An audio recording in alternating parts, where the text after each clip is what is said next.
Good morning. Well, we're back with XJ40, and this time I'm looking to undertake quite a difficult job involving the replacement of the rear springs and shock absorbers. So if I just spin you around quickly, we have new parts. We have some Bilstein or Bilstein, depending on where you are from, how from in the world. Some shock absorber there. I've got a lower spring tray here. I've got the upper spring seat there, and I've got a brand new spring as well. I'll put all the part numbers in the description below. If I turn to the car, now the Jaguar manual says that I do actually need to remove the caliper. If I try and come underneath the car, get some light on the situation, you can see we've got the lower spring pan just there, and if I continue to go up, you may or may not be able to see it, but just up there it's quite a deformed spring seat, not the metal one but the sort of rubber membrane behind it, or rubber plastic membrane, so that's going to have to go. Right, so on this side we've got a 30mm, ginormous really, and then on this side I've got a 24mm. Okay, breaker bar engaged. I'm trying to do this one-handed. Gulp. There we go. Yep, there's quite a lot of torque on that, but that's freed off. And I don't think the other side hasn't moved either, so that's handy. So what I'll do is I'll just progress with taking this off, and I may just use the breaker bar to hold this side in place while I do that.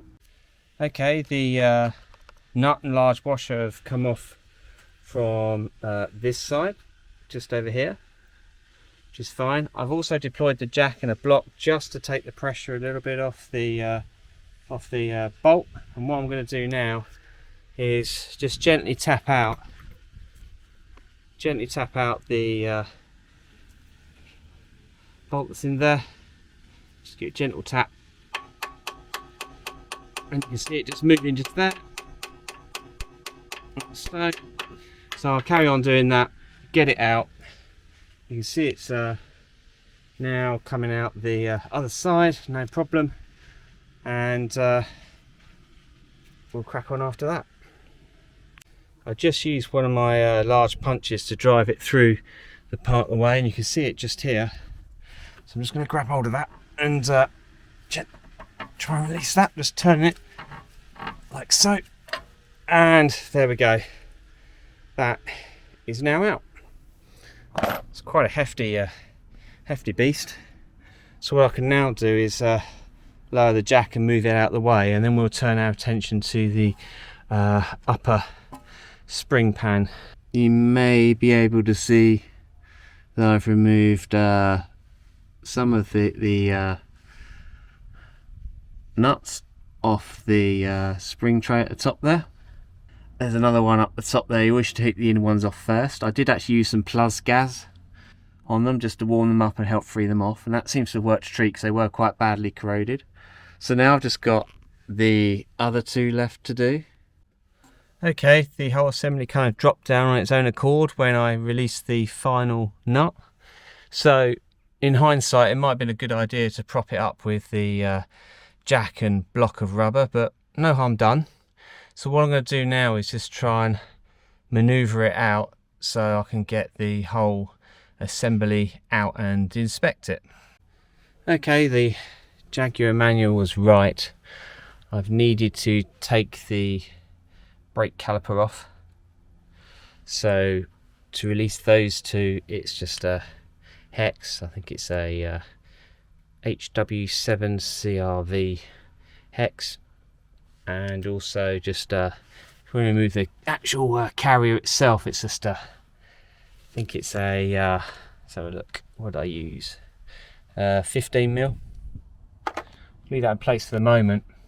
What I'm now going to try and do is wrestle this out between the enlarged gap I've got, so I'm hoping I'll be able to withdraw this without much further bother. Notice I've got my caliper suspended safely over there, so I'm not stretching any cables or stressing anything. The whole mechanism is out, and we can probably see a better view of what's going on up here. So behind here it's all nice and clean, as you'd expect it to be, because it's pretty much sealed up by the spring assembly here. See, the threads are a little bit dirty, so I need to clean up. I'll also need to put some rust proofing around here as well. But if I come around to the actual spring itself, or spring assembly should I say, which is just here, you can see it's quite badly corroded here. I've got a new spring cup here. There's two collets or cotters in there, depending on where you come from. Two half moon things. Looking at the spring condition, you can see there's quite a lot of corrosion around here. And if I just look at the side here, you can just see in there maybe that the spring support is quite badly formed. Top spring cup isn't too bad, just around here, but that will be replaced anyway. This bit here, that hopefully will be able to be used, but cleaning up. We've got a new shock assembly, we've got a new spring. Okay, I'm back. Okay, I'm a bit happier with this now. This is the second spring, so there's a bit of a learning curve. I've managed to get better purchase on the springs here. So I've got 1, 2, 3, 4, 1, 2, 3, 4. These are roughly opposite, so it's a bit straighter. What I'm going to do now is go ahead and release this now. So this will be a 17 mil, and I've got my flex head to make it easier. And I'll also be using the lockable grip pliers as well, just to hold the end bit just there. You can see already that this bush is starting to expand, or this compression item has already started to expand as we've compressed the spring. That's expected. This still looks a bit rusty, but we've got a new spring tray, so we just need to salvage the collets really. So let's crack on with that. Okay, it's all come off. You can see, oh, let's stay clear of this. You can see the state of this. Really, top bit's fine, but you can see it's all split and perished and generally failing quite badly. This, whatever it is non-existent. Well, here are the old and new parts side by side. So I need to clean up these collets. They're a little crusty, but the shape is good. I've got a brand new one of them just over there. Brand new spring over here. Brand new shock. And then we've also got the assembly at the top of the shock just here. Mirrored over here already. And those bits as well, just down there. We'll reuse this tray. Got a new spring support as well. We'll reuse the top spring mount there as well, so only a limited amount of reuse here. Now this is quite interesting. If I come in close, you might be able to see there's a bit of a groove going on here, just an extra, and I've noticed on here, look at this. So this obviously was out of alignment and was slowly wearing away, creating that. So goodness me, I don't know how that's happened, but fortunately the new shock has a new one of these, and the rubber should hold it in the correct position. I can only assume it's actually the failing rubber that's caused some of this. I've been able to clean up everything and rust protect them, and I put the two collets, that's the two half moon shaped things, they just fit over the ridge that's on the shock absorber. Then I'll just affix this in place here as well, and there's actually a mark from where the spring was resting before, and I'm aligning that up here roughly so I can put the spring here so I know I've got it in the right position. I've also got the top spring tray here, the bush, well, rubber thing, cap thread, nylock thread, and also I've got the tray, the spring tray with the spring support already in place. Alright, this is now assembled.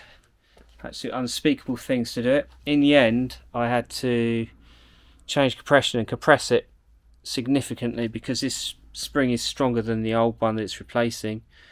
So the trick I did was to mount there, and also on the opposite side over there and there. Squash it all down, then stack everything up.